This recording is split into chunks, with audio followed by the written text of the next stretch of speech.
Morning. It's good to be back here with you at Union Kong after a couple of weeks away.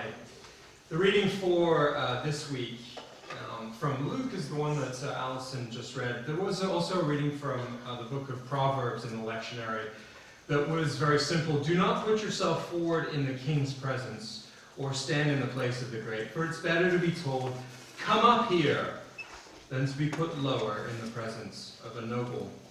Now, I don't know about you, I don't have much experience with being told by a king to come up here.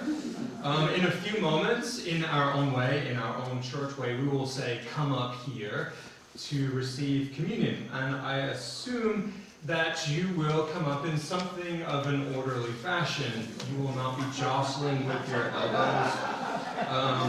elbows out, repeating the scene at many an airport gate. Even when our seats have already been assigned, so many of us are elbows out in a rush to get to our seats quickly. I was at JFK a few years ago, lining up to get on a plane, and a man who was not in line was walking towards the back of the line where I was stood, but saw a little gap open up between me and the next person in front of me. And I always wonder why we stand so close to each other when lining up, breathing down one another's neck. But a gap opened up, just a small gap between me and the person in front of me. And this man who was not in line just took the space. He completely cut in front of me. And I did the, well, what do we have here face? I don't know what to do with this. And then he turned around and he just stared at me for a couple of seconds. What are you going to do? And I didn't know what to do. I had no idea how to react to this. Like, I wondered, if I was 6'7" and I had a biker jacket on, would he have done it? Am I going to start something here? Again, I have a seat assigned to me on a plane that can seat hundreds of people, and it was not full. He's not going to take my seat. He's not going to take my pretzels or my beverage of choice. There is no honor to be gained. There is no glory, to use a New Testament favorite term. No glory to be had in getting to your seat a minute sooner. What does one do with this? We have so many cultural ideas about how to line up, how it is proper to arrange oneself among a group of others. I just decided in this moment that it must be a cultural difference. This man must not be from where I'm from, and that it wasn't worth getting upset about it. But 10 minutes later, I was asking myself if I have now become a doormat to the world, and what does this mean for my entire being? I'd forgotten about that mostly until this text came up. There are tons of ways, as I just said, of understanding in our culture and in other cultures when it might be right to have elbows out and you're not taking my spot. My child needs this medicine, might be an example. When everybody understands, hey, just be cool. In the church, there are at least 3 ways of understanding how and where to sit. Communion, funerals, and weddings. For communion, everyone sits where they like, or mostly where they're like. Some of you sat a little closer to the front this morning than you probably wanted to. Well, we usually come forward in some sort of order. But if someone were to skip the line, to cut, to jump up to get to the front of the line for the choicest piece of bread and the best sip of grape juice, not only would people not be especially offended, I suspect they would perhaps be bemused, because there is no choice piece of bread. Everyone gets a turn. But the seating arrangements at a wedding or a funeral, that's closer to Jesus' example, and this can get tricky. Nobody wants to sit too close to the front if they aren't family. So what do you do if you're second cousin to the bride? Do you sit in front of the best friend or behind? Does it actually matter? And so what is this little piece of scripture? Is it about manners? Do we have a gospel reading, a text in the Holy Bible about manners, about where to sit, or how close to sit to the front at a wedding or a funeral? What is this? There's 2 stories going on in the text. The first describes Jesus telling the people a parable, which doesn't seem like much of a parable at first. When you get to a wedding banquet, as Betsy was explaining to the children, don't pick the seat of honor, but pick a more lowly place farther away from the host, and then the host might invite you up to the front, if you're worth it. You notice how Jesus assumes that his audience are people who do seem to believe that they are worth it. Nobody here believes that they should actually take the lowest place, and that the lowest place is the one that they deserve. Only that they should take the lowest place as a calculation, so that they can wait for the call to move up to accumulate honor. Which begins to help us understand a larger point. We usually have to sit with the parable to grasp some of its implications and imagine what this actually looks like in reality. So just imagine. The calculus is, as Jesus posits it, that the best way to be honored in a social situation is to take the lowliest seat. So I'm going to then have elbows out to grab the lowliest seat furthest from the host.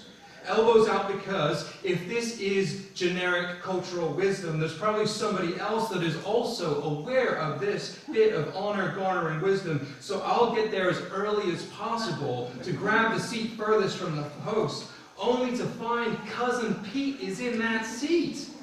So I'll grab the one next to him, and then when he gets moved up by the host, he is a cousin after all, I'll occupy the lowest seat. And then I'll get some attention because then I will get moved up and everyone will see how great I am. But wait, what if Pete doesn't get moved up because he's actually the person who deserves to sit in the lowliest of seats? What if Pete did something really mean to the bride's father a long time ago and they put him there for a reason? Then what? What if I'm not noticed? Then I'll be stuck in the second lowliest seat talking to Cousin Pete. I'll tell you what.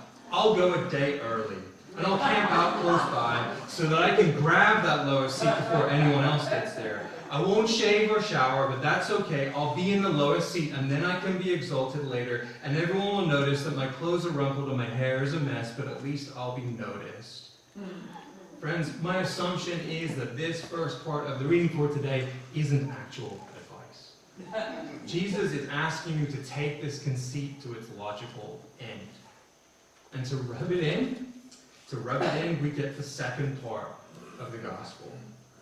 Because if you are occupying the lowest seat in the hopes that you get invited up to a better one, let's just say that you beat Cousin Pete to the seat, and you don't get moved up, what will you say? What will you say as you sat there in that lowliest of seats? How will you be consoled? What will you do to rebuild your self-esteem? Jesus knows us. We will say, well, at least I got in. Unlike those poor people out there who didn't even get an invitation. Who were they? The poor, the lame, the crippled, the blind. And because Jesus seems to know people well, the conceit is unmasked. If those folks had been actually invited, where would they sit? Would you continue to take your seat next to Cousin Pete? Must they stand while you occupy your seat? Yes, Jesus now takes the situation and he turns it into a story about the kingdom and not just one individual wedding party. It's a story about who gets in and who's invited, and the host has transitioned to an idea of who God is. Jesus is speaking now at the end about what it might be like, what it might look like to try and imitate kingdom living. And he uses this concept, this social construct of reputation to instruct us about the kingdom and meaningful living.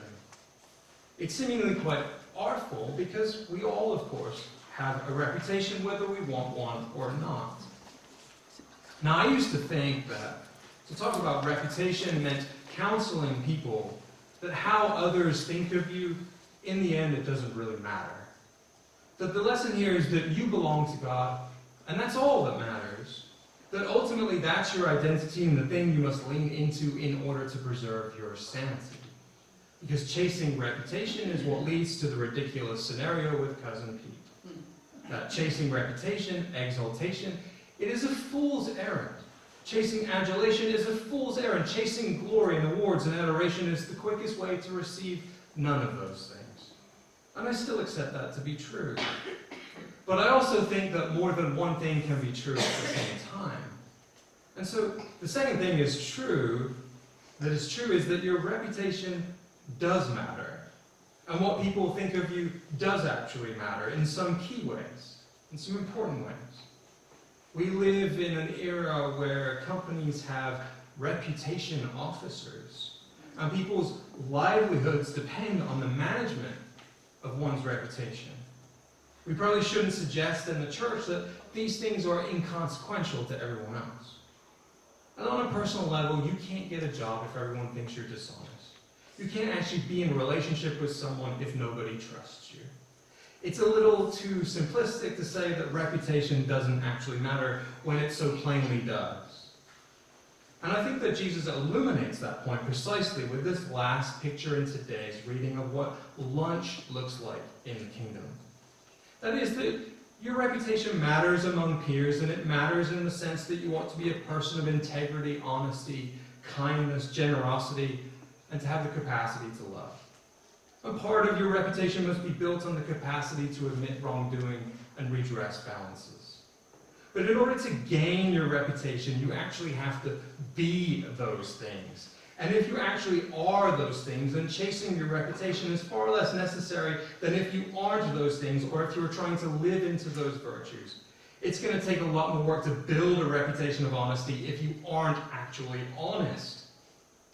But much more than your reputation among your peers, what matters most, what matters more than anything in this equation of reputation, is your reputation among those who can never repay your integrity, your honesty, your kindness, your generosity, and your love.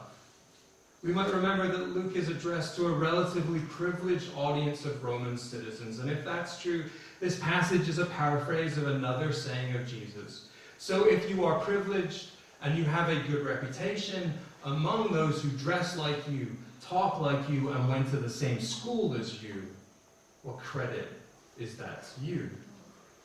It might seem to matter, but it isn't the only thing that matters, and it probably isn't the most important thing that matters. What of the less fortunate and the less privileged? If you want a real measure of where you stand, if you'd like to know where to sit, what your station is, what you actually have earned or deserve, why don't you ask someone who's struggling? Because when you actually want to sit with them, when you actually want to know them, love them, be with them, be generous towards the person who is, in Jesus' illustration, not currently at the wedding banquet, you'll find that the seat of honor was never really worth pursuing at all. The honor, the privilege, is to be found in being somewhere else. Giving to receive, letting go in order to gain. No longer worrying about reputation chasing because ultimately you're not really in control of it anyway. And so what of this final scene? The lunch that Jesus describes is different from the wedding banquet, where people are jostling for honor and reputation and prestige. Elbows out. Tony Campolo told a story a long time ago about a time when he was traveling. He was in another time zone, he couldn't sleep, and he had a reputation for enjoying, like me, some sugar too late in the day. So well after midnight, he wandered down to a donut shop where it turned out some local ladies of the night also came in during the evening. And there he overheard a conversation between a couple of the ladies, and one named Agnes said, "You know what? Tomorrow is my birthday. I'm going to be 39. And the other person said to her, "So what? What do you want from me? A birthday party? You want me to get a cake and sing happy birthday to you?"